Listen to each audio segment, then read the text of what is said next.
Thank you, Jason. Oh, that's really good, isn't it? I'll tell you what, though, I can see what you're thinking. Christ, not a comedian. You're in luck. To be honest with you, I'm not a comedian, I am a ventriloquist. I've forgotten my dummy. I will be looking for a volunteer. Okay, we'll start that. We have a lot of musicians in here, and we need one musician who can do... I tell you what, no, honestly, I think everyone needs to shut up because Stacey's laughing, and if we can hear Stacey laughing, it means one person is laughing. Has anyone noticed there's a lack of observational comedy around recently? Yes. Yeah, I know. What can you do? I'll tell you what, I'm crapping myself, but at least it's hard to boo when you're holding your nose. I don't know if anyone listened to the Eurovision Song Contest on Radio 2. Did anyone listen on Radio 2 to Ken Bruce introduced it? It's fantastic. It had the largest radio audience of any Radio 2 show for the last 5 years. They've mostly got Alzheimer's and forgot to turn it off, but what can you do? There you are.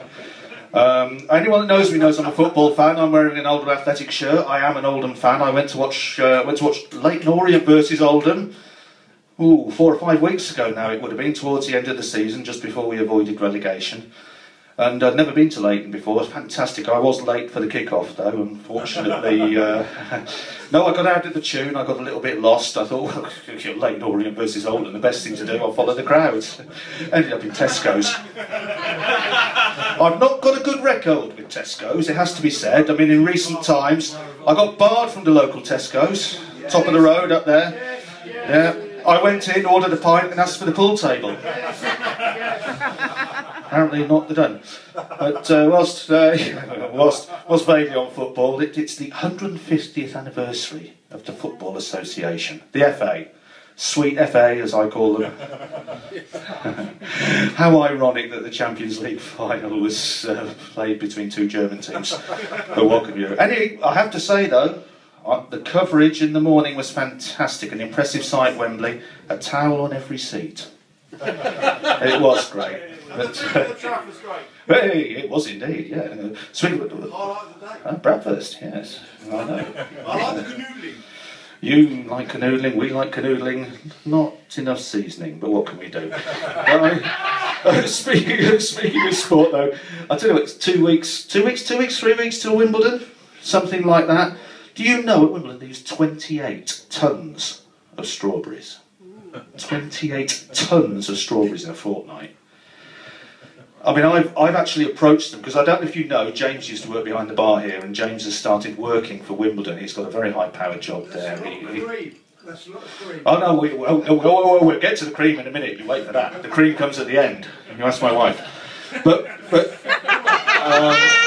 although she won't tell you, she's very polite. She never speaks with a mouthful. Now, anyway, James, good man. Worked behind the bar here for a long, long time, and now he's gone up in the world and works for Wimbledon. Well, he's gone up the hill anyway. Works for Wimbledon. He will be like me soon if I'm down the hill again. But anyway, 28 tonnes of strawberries. Now, you know, we're living in times where the world's falling apart, really. We need to think ecologically and that sort of thing. And I've suggested to them, through James, he introduced me to the chief executive and the people up there, that instead of wasting food miles by bringing them in from wherever they bring them in, probably Spain or wherever they do, there's 48 years of the year, weeks of the year, where they don't use those courts up there. Grow the bloody strawberries on the grass and use them. They'll save a fortune. Get the cows in to make the cream. Absolutely. You've met my wife. Well done. Actually, I took a joke out of this about that, involving cows, but we're not going to go there. Although we might do it, actually, thinking about it, it's quite good.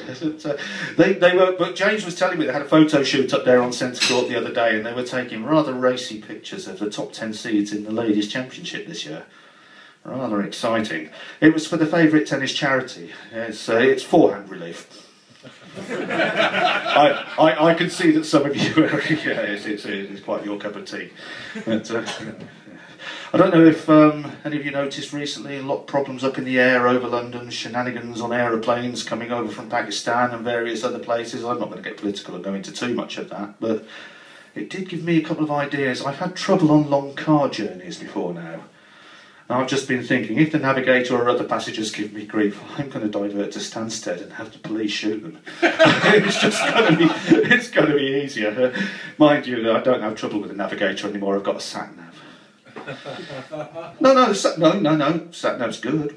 I do miss the wife giving me details of navigation and that sort of thing, though, map reading. No, seriously, I do. No, it's good. But I have found the answer. Great thing about TomTom is you can have whatever voice you like telling you where to go. Obviously, I don't want my wife on TomTom telling me where to go. She does that enough already. But I have set TomTom to have a female voice. It's really, really good. It comes up, it says, "Oh, I think you should have taken that turning." You know, it's very good. But I mean, well, Karen, a lot of you here will know Karen. Karen is a vegetarian. It's actually a perfectly valid lifestyle choice. Windy, but valid. No, seriously, we had a dinner party the other week. It was fantastic. We had quite a few friends round, and we've got a big dining room at home. It's very good. We've got a massive mahogany table, 15 chairs, right? All that sort of thing. You know, you could imagine you run a pub like this, you're going to have that sort of house. And well, actually, we haven't got a roof. We have to sleep under the table. But, no, big dining room table.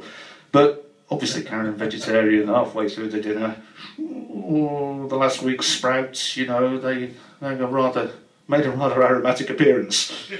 And it can happen. But I whispered to her, I said, "Don't worry about it, I'll sort it. I leant under the table, I said, 'Oi, Fido, you dirty sod, get out.'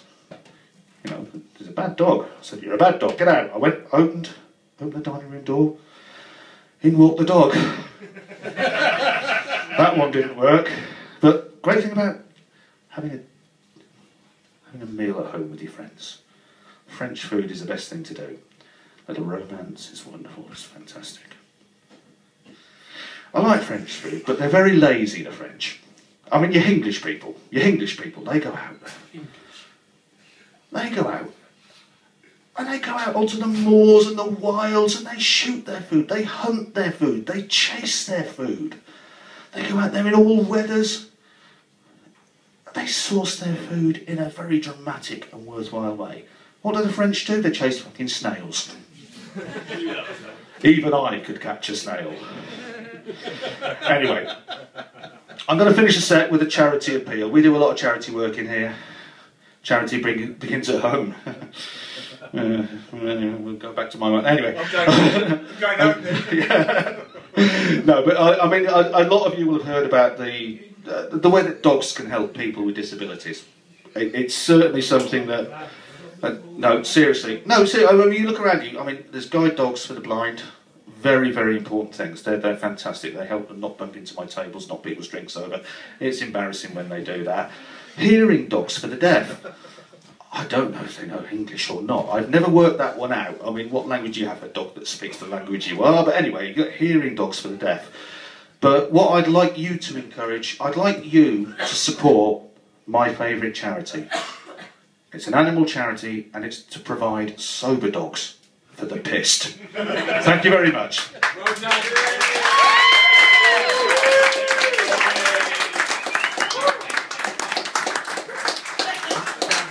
Thank you, Dave.